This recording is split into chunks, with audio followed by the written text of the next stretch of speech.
Menteri Kesehatan Nila F. Muluk memaparkan 14 rumah sakit dan 8 bidan yang terindikasi menggunakan vaksin palsu.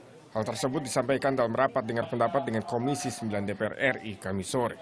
Ke-14 rumah sakit itu adalah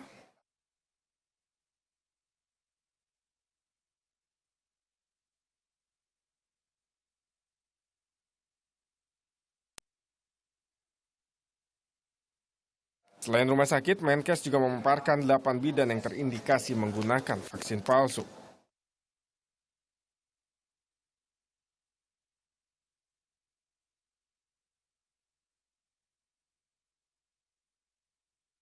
Menurut Menteri Kesehatan, Bareskrim telah menyita 72 sampel vaksin palsu, 61 diantaranya telah diperiksa oleh BPOM dan 23 sampel dinyatakan positif palsu.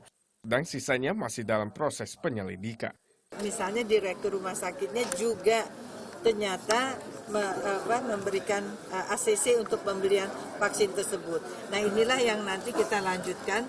Kalau ini betul satu manajemen, ya rumah sakitnya akan kena tindakan. Tetapi kalau ini hanya kena direkturnya atau oknum yang bermain, tentu oknumnya akan terus dan sampai ada tindakan yang lebih berat, misalnya pidana dan sebagainya. Kementerian Kesehatan akan mendata jenis vaksin yang telah dipalsukan dan sarana pelayanan kesehatan yang diduga sebagai pengguna. Pada rumah sakit sudah yang terbukti, kita akan cari pendataannya anak-anak yang diberikan, pendataan anak yang diberikan imunisasi. Imunisasinya kita lihat lagi apakah di antara itu vaksin palsunya apa. Karena ini ada 8 yang imunisasi wajib. Sementara Komisi 9 DPR RI mendesak pemerintah khususnya Kementerian Kesehatan untuk mengamankan vaksin di seluruh fasilitas pelayanan kesehatan yang pengadaannya berasal dari sumber tidak resmi.